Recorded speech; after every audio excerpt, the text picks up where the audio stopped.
أعوذ بالله من الشيطان الرجيم بسم الله الرحمن الرحيم A'raf suresi 7. Nahayeti şefqatlik, tolumu mihriban Allah'ның ismi bilen başlayman. Ey peygamber! Aşu Yahudiladın deniz boyudaki şehir ahalisinin ahval doğruluk sorap bakkın. Bu şehirnin ahalisi her şembe küllükte bilik tutuş arkalık Allah'ның çeklemesinden çetnep hadidini aşattı. Çünkü Allah ulanı şembe gününün hürmetini saxlashqa buyurgan ve şembe küllükte bilik tutuştan men qilgan. Allah ulanı şundaq sınıgan ki, şembe küllükte bilikla qırgaqqa yaqin joylarda laylab yuratdi. Şembedin başqa kunlarda bu bilikla dengizning cho'nqur joylarga ketib qolatdi ve ulanın ko'ziga ko'rinmaydi. Şuna ular hiyla ishiltib, biliklarni şembe küllükte kölchaklarga boshlab solab qo'yatdi. Ondan başqa kunlarda ularni tutatdi. Biz ularni şembe küllükte bilik tutmaslıqqa buyuruş bilen sınagandek, ularni yana özlerining osiyliqi tüpaylidan her xil sınaqlar bilen sınaymiz. Ey peygamber! Şunu esligin ki, öz vaqtida Yahudilarning ichidagi bir jamoa kishilar şembe küllükte haddidan oshgan ve Allah'a osiylik qilganlarga vaz nasihat qilayotgan yana bir jamoa kishilarga qilmishlari sabablik Allah bu dunyoda halok qiladigan yoki oxiratda qattiq azoblaydigan qavmga nima uchun vaz nasihat qilasalar degan. Vaz nasihat qiluvchilar bo'lsa, kishilarni yaxshi ishlarga buyurib, yomon ishlardan to'sishdan iborat Allah bizga farz qilgan mas'uliyatimizni ado qildik deb Allah oldida o'zri aytishimiz uchun vaz nasihat qilamiz. Bunda qilish orqali ularning Allohdan qo'rqishini, uning azobidan hazar aylishini, Allah'ның çeklemelerinden çetnep ketken günahlarga tövbe qilishini umid qilamiz degan edi.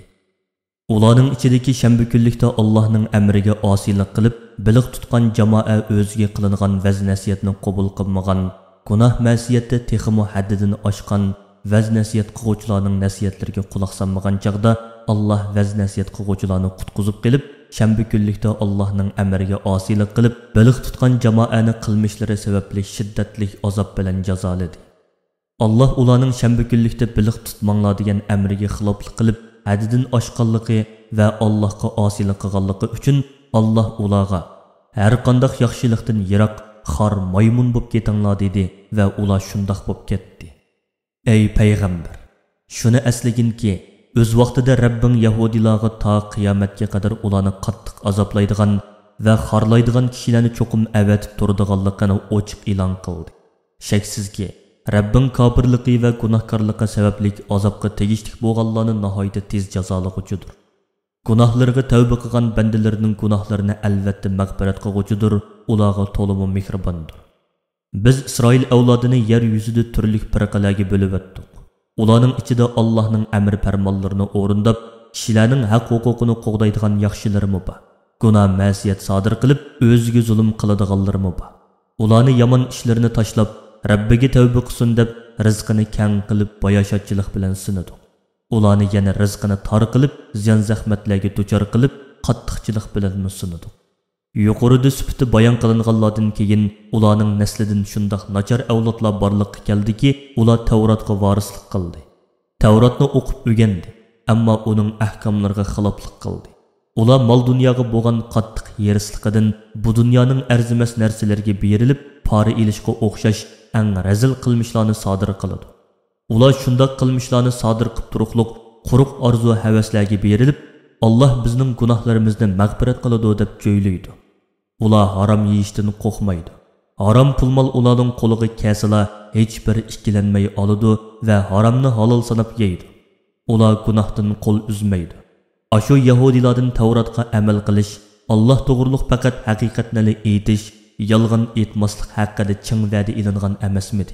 Halbuki ular Tavratning ahkomlarini o'rgandi, uningga amal qilmadi. Bu vaqtda Allohga bergan va'dasiga xiloflik qildi. Shaksizki, Allohdan qo'rqib, uning buyurganlarini o'rindagan, to'sqanlardan yongan kishilar uchun oxirat yurti eng yaxshidir. Harom yeyishdan qo'rqmaydigan ashu Yahudilar taqvodorlar uchun Allohning dargohida tayyorlangan mukofotlarning naqadar yaxshi va mangulik ekanligini tushunmamdi. Kitobga ching esiladigan, uningdagi aqida ahkom masalalarining hammasiga amal qiladigan, namozni o'z vaqtida mukammal ado qiladigan kishilarga kelsak, shaksizki, Allah ularning shu yaxshi ish amallarining ajrini to'liq beradi. uni hargiz bekor qilib etmaydi. Ey payg'ambar, shuni eslaginki, o'z vaqtida biz Turtig'ini Isroil avlodining ustiga soyivandek tiklagan edik. Ular navoda biz Tavratning ahkomlarini qabul qilmasak, tag'i ustimizga tushib ketadigan bo'ldi deb o'yladi. Ondan ularga aytdikki, Rabbinglardan qo'rqishinglar va uning azobidan saqlanib qolishinglar uchun o'zinglarga berilgan samoviy kitob Tavratga mahkam esilinglar. Uning ahkomlariga amal qilinglar. Uningdagi ahd misaqlarni esinglardan chiqarmanglar. Ey payg'ambar, shuni eslaginki, o'z vaqtida Rabbing odam bolalarini otalarining pushtidan chiqarib, ularni Allohning bir ekanligiga, hammaning yaratquchisi va egisi ekanligiga e'tiqod qilishdan iborat yaratilishdan biri tabiatiga o'rinlashtirilgan haqiqatni e'tirof qildirib, "Men sizlarning Rabbinglar emasmi?" dedi. Ular, "Ha, Rabbimizsan. Biz buningga guvoh bo'ldik" dedi. Ularni bundoq e'tirof qildirish qiyomat kuni ularning "Biz buni bilmagan to'q, buningdan g'aflatda qolgan ekanmiz" demasligi, yoki ota-bobolarimiz ilgari Allohga sherik keltirgan va Allohga bergan ahdisini buzgan ekan, bizmi ularga ergashgan edik. Bizning faqatli ularning avlodi bo'lib qolgan yerimiz bor. Ozg'unlarning ibodatda Allohga sherik keltirganlik qilmishi tufaylidan bizni halok qilamsan demasligi uchundir. Oyatlarimizda tafsili bayon qilib bergandek, ularni kufrdan va sherikdan voz kechib, iymonga qaytsin deb ilgirki ummatlarning qilmishlari sababli qandoq jazolaganligimiz to'g'risidagi voqealarni shundoq tafsili bayon qilamiz. Ey payg'ambar, ummatingga Isroil avlodidan bo'lgan shundoq bir odamning qissasini o'qib berginki, biz u odamga samoviy kitobning ilmlarini ato qilgan edik. U diniy ilmlarni o'rganib bo'lib, uningdan yuz o'radi. Bilganlarini tashlab etdi. Shayton uni o'ziga ergashtirib oldi. Shuning bilan u ozg'unlardan bo'lib ketdi. Agar xohlasak biz ato qilgan bu diniy ilm bilan uning darajasini ko'taratdik. Yaxshi ishlarni qilishga muvaffaq qilatdik. Lekin u dunyoga berilib ketdi.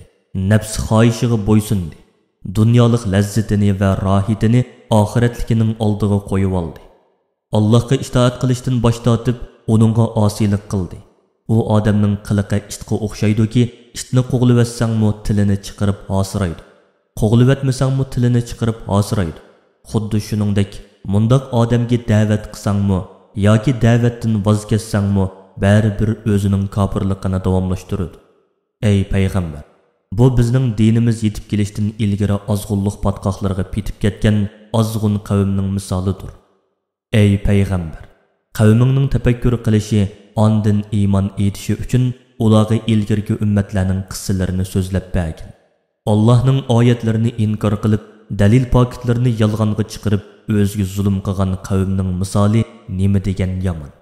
Allah kimni iymonga va toat ibodatga muvaffaq qilsa, hidoyat topquchi ana shudir. Allah kimni hidoyat qilmasa va ozg'unlikda qoldirsa, haqiqiy ziyon tortquchilar ana shulardir. Shak shubhisizki, biz jin va insonlardan nurg'unlarni do'zax uchun yaratdik. Ularning dillari bobog'ini bilan aqlini ishiltib, haqiqatni tushunmaydi. Shunga ular savobni ko'zlamaydi, azobdan qo'rqmaydi. Ularning ko'zlari bobog'ini bilan Allohning birligiga dalolat qiladigan alomatlarni ko'rmaydi. Ularning quloqlari bobog'ini bilan Allohning oyatlariga va haqiqatning sadosiga quloq solmaydi. Ular tushunmaslikda, bilmaslikda, o'ziga foydali narsani ko'rmaslikda go'yo hayvonlarga o'xshaydi. Balki ular hayvondanmi betar ozg'undir. Chunki hayvonlar o'ziga foydali narsalarni ko'radi va o'zining boqquchisiga bo'ysunadi. Halbuki do'zax uchun yaratilgan bu kishilar hayvonchilikmi bo'lanmaydi. Ana shular Allohga iymon etish va uningga itoat qilishdan g'aflatda qolganlardir. Alloh taolaning ulug'ligiga va kamoliy qudratiga dalolat qiladigan go'zal ismlari bor. Allohning hamma ismlari go'zaldir. Sizlar tilaklaringlarni Allohning shu go'zal ismlarini atash bilan tilanglar. Allohning ismlarining ma'nosini o'zgartiradigan yoki mushriklar butlarni Allohning ismlari bilan atavagandek, Allohning ismlarini noloyiq narsalarga qo'llanadiganlar bilan koringlar bo'lmasin.